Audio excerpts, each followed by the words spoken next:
I'm not going to lie to you guys, I had this whole intro planned where I was going to talk about dicks and stuff, but I'm in kind of a weird mood. My circadian rhythm is fucked. I'm up with a ton of energy when I'm not supposed to.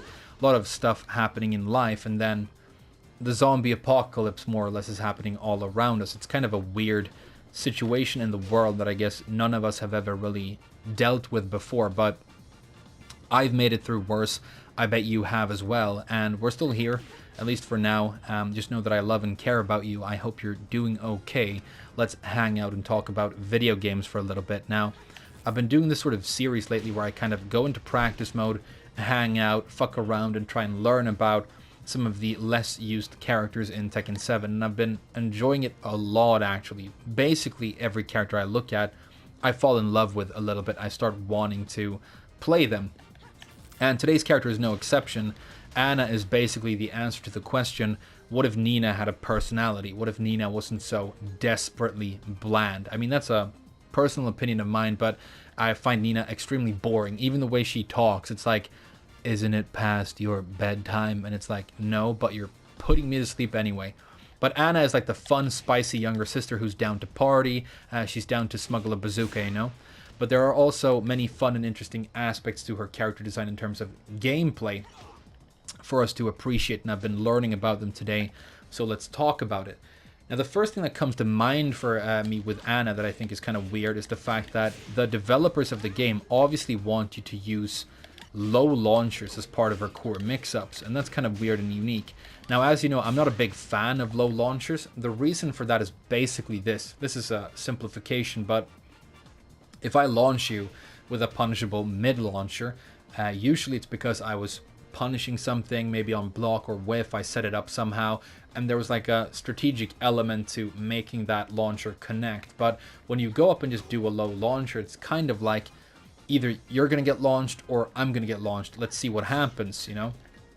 And if you walk into a casino and you just gamble, you put everything on black and you win, you're happy that you won, but it's also not like a thing where people are going to tell you that that was really skillful or an advanced thing for you to do, as opposed to if you play poker where there is, you know, a huge element of randomness, but also a huge element of agency in what happens. And so, yeah, that's sort of my philosophy on low launchers. But with Anna, you're obviously supposed to use this. The reason I'm convinced of that is, as far as I remember, we used to walk this low left in Season 2. But then in 2, so Namco kind of don't want you to slink out of this mix-up. They want you to kind of stand there and eat it. So it's supposed to work. Now, Anna players, let me know, what am I supposed to use for the mid that I mix this low with? Is it the 1-2? Is it the 3? I mean, I like the 3 because of the stance transition, but it's like minus 11 on block. Am I supposed to use the while standing 4? Some of her, you know, these crazy moves. Let me know what you like to mix this low with for the mid to capitalize on this mix-up. I think it's one of the core strategies of the character and very important, you know.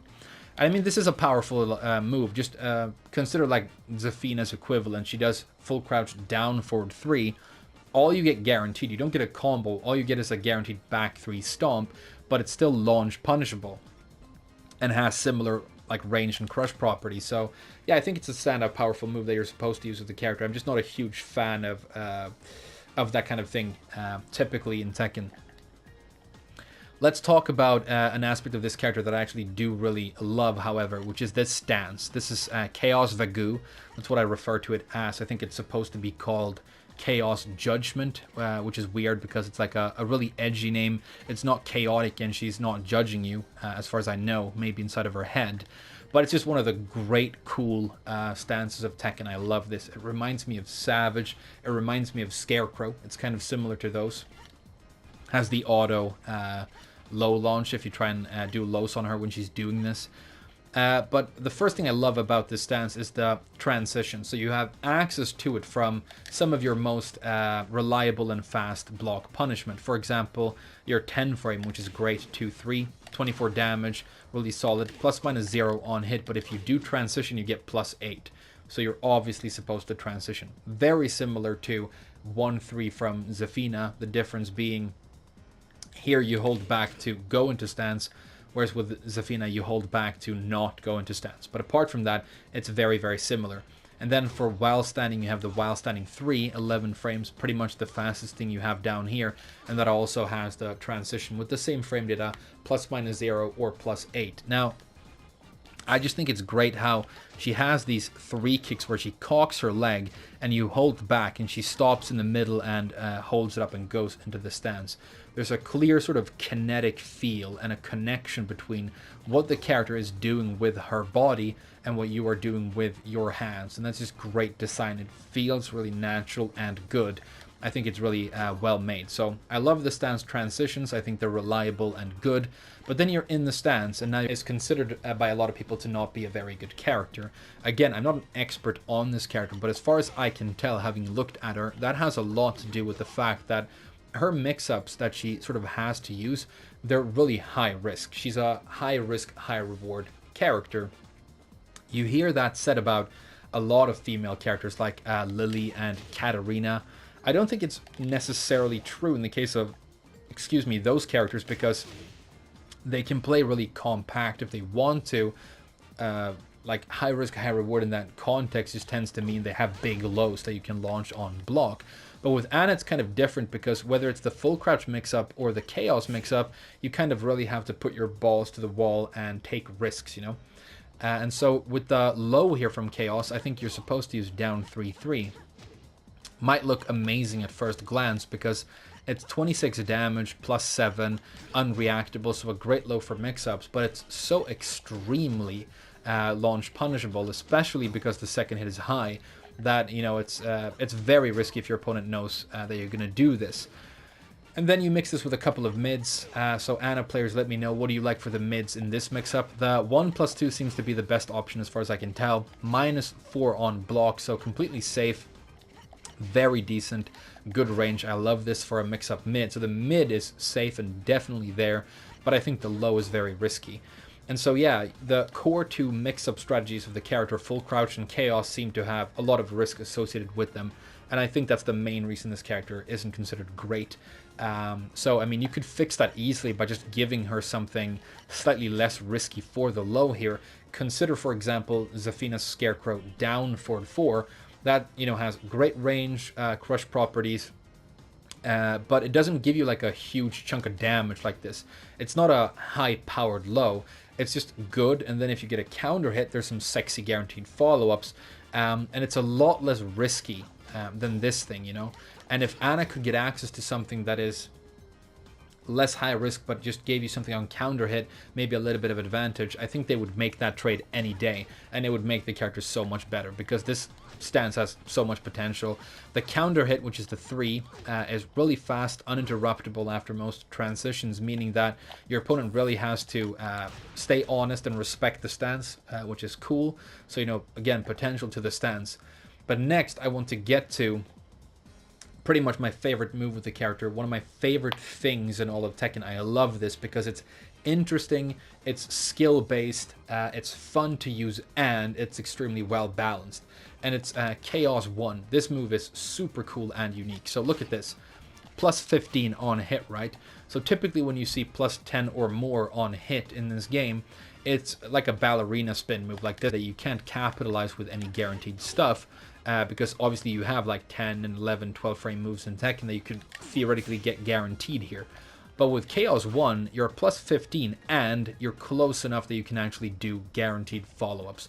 So the standard thing you would see was 4-2-3, which is this 14 frame amazing little Punisher that I love.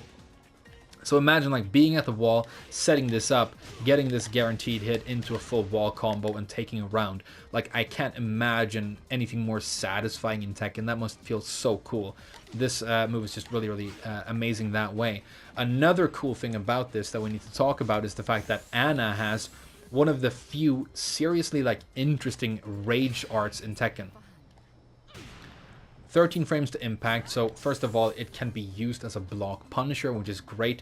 One of the fastest rage arts ever, serious strategic application, and then it's sort of balanced out by the fact that it's high, very reactable, obviously, you know, several seconds to react and then duck this. But this is another option that you can get guaranteed after Chaos 1 for a total combo of, I think, exactly 70 damage. And again, the rage are like, you can tell that Anna is sort of having fun and fucking around. Sort of personality and flair to the character. I really love that about it. But look at that. Like a guaranteed skill-based setup into guaranteed rage art. Most rage arts in the game are just these big armored unga-bunga hits that you sort of panic into. But this thing is different. It's slick. It's strategic. It's cool. I love this. And I love Chaos 1. I think it's amazing. The next thing I want to talk about is some of the changes that came to this character in Season 3. And it relates to this move because of back 2-2. Again, I'm not entirely sure how it used to work. But this is a 15 frame move. It has long range. It's homing high. Safe on block, but punishable. Or sorry, duckable. So the reason it matters that this is 15 frames to impact is the fact that your standard launcher is 16. So kind of on the slow side and honestly not great. So you have something faster you can use here. And you can get guaranteed follow-ups after this now. So 53 if you do down back 3 series. If you do a clutch micro dash, I think you can get the down 3 string. Yeah, for an easy 55. So there you go. Pretty much full combo damage off of this thing. So really interesting. But I think the way you want to use this, maybe as a fast whiff punisher, of course. I mean, it's got the range for the most part. It is high. But I think it's real, because if you look at the knockdown here, look at Lars's head, it's kind of far away from me. But if I go to the left and then do it, he's so much closer that all kinds of things become powerful guaranteed follow-ups. For example, the down back 3+4 series gets an easy clean hit for 59, so that's great. But also, look at this. Like, you can start doing full combos for like wall carrying things. If you have access to the wall or rage, you can turn that into massive damage. So I think this is one of the main interesting changes to the character in the new season. Great move, and I think mainly you want to experiment with stepping left into this. So yeah, really cool and interesting, kind of weird. I mean, they could have just made this 15, I guess, but the fact that they didn't means that this move remains interesting. So yeah, it's a cool choice. I respect this thing about the character. Now, the only new move that she got is the while running 2-3, and this is just like a no-brainer combo ender for carry and damage. Anna's standard combo, by the way, is like one of the most easy to understand and do combos in the game.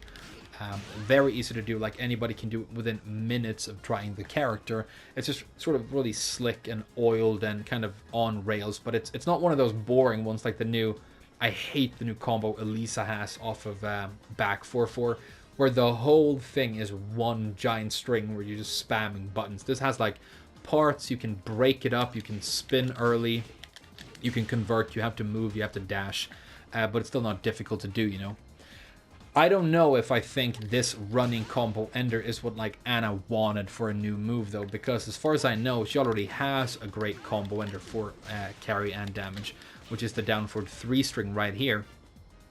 But I guess, I mean, you can dash jab with this, and if you're dash jabbing in combos, that's what sort of lets you... You can do like launches with this, keep jabbing, and then if you do a pseudo instant while running with a triple forward input, you can get this kind of easily after a jab and get extended wall carry, and that's important when it comes to like your Magic 4, which we should talk about next, by the way. But yeah, it's a good go-to combo ender, I guess. I think the situation where you really want to use it though is this trooper roll. It used to be kind of wonky for combos, but they've changed it where you can do a down forward one into your standard combo here, and the ender you want to use more or less every time is the while running move here, because I don't think this string connects the way it's supposed to. So it definitely has its applications. But I mean, if you got to choose between this new ender and definitely take a low from Chaos instead, maybe that's what she needed more. Who knows? Let me know what you think. Yeah. Her Magic 4 is cool, because this is one of like the old school serious Magic 4s. They used to be kind of common in Tekken, but they've been like changed and chipped away, you know, gradually. But they used to be 11 frames to impact highs with full combo potential on counter hit. And Anna has one of the classic ones, 11 frames to impact. I think this is still the combo that you do, right? Into ass smash for like 58. And then if you want to, you can convert this and look for wall carry with stuff like that, and like the combo I did in the very beginning, you know, you can dash jab and find the wall that way. So it's seriously good. I think it's empowered by the fact that your down forward one is good, because your down forward one, and I love down forward ones, as you know, it's only +5 on hit, which is kind of average, but it's -1 on block, which is great. -1 on block. Down forward ones are like a rare commodity in Tekken these days. Katarina doesn't get to have one anymore. Leroy does. I think he still has his. I don't remember. But it's great because it's such a cool, easy to use setup tool for counter hits. And if you have this at -1 and then this to use, you know, in conjunction with like 1 jabs, it's just a fantastic counter hit move. So I think it's really cool. Another cool strategy to use for the character. So yeah, we talked about combo enders. I just want to mention the fact that Anna actually has one of those lovely combo enders that you know I love as well, where you can get guaranteed 80% scaling on your final hit to shore up your combo damage. All the characters we've looked at so far have this. Lei with Cyclone Kicks, Master Raven with a couple of moves, 3 tilde 4 into back turn 1+2, as well as up forward 3+4, 3+4. With Anna, you have one of the best ones because it's easy to do, and the final hit does a full 13 damage, which is massive. So if you're not looking for the wall, which you're good at, and you're in the open, I would use this pretty much every time. I think it's great, like really cool. And speaking about combos, I also want to talk a little bit about your Rage Drive. It's one of the good ones because it has like strategic application where you can use it for different things. It's a launcher, it's a combo ender, and so on. The really good thing about it is if you use this at the end of a combo, you can get one of those spikes where you have guaranteed follow-ups. I think what you want to do is that crouch cancel into butt smash, but there are a couple of different things you can do. I think that's the best option for damage. And so if you're just doing a standard combo with the character, it's like massive, massive damage. You can push it silly high with this. Another weird thing that I found is that they changed crouch. Players, let me know. I haven't found a single reason for you to want to do this, but one thing that you can do, which is really weird, is if you reserve your spin and you're comboing like this, you can actually crouch cancel. I'm just doing it a little bit too slow here.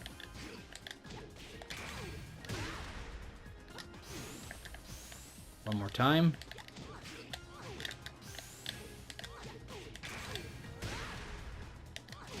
Look at that, and you can actually get a spin there for like combos, but I don't see a reason why you would ever want to do that, because if you just use the Rage Drive for the ender, it's so much more damage. And again, I haven't found a single like situation where you really want to do this for a spin, but if they do exist, then let me know about them. But yeah, that's kind of Anna.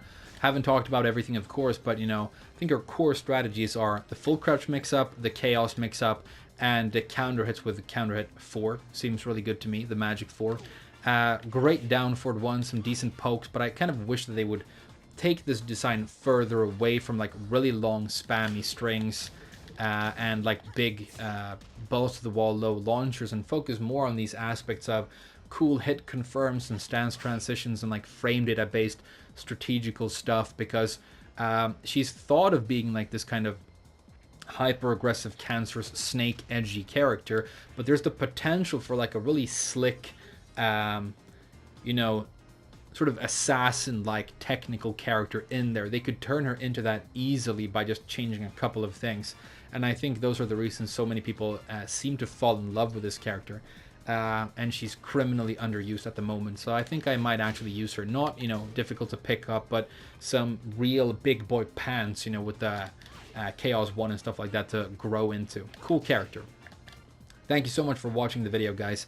I hope you are staying safe out there. It's a weird time, but you know, we have Tekken and each other, so let's try and focus on that for now. I really enjoyed talking to you. Thank you for watching the video. I'll see you guys again very soon. Bye bye for now.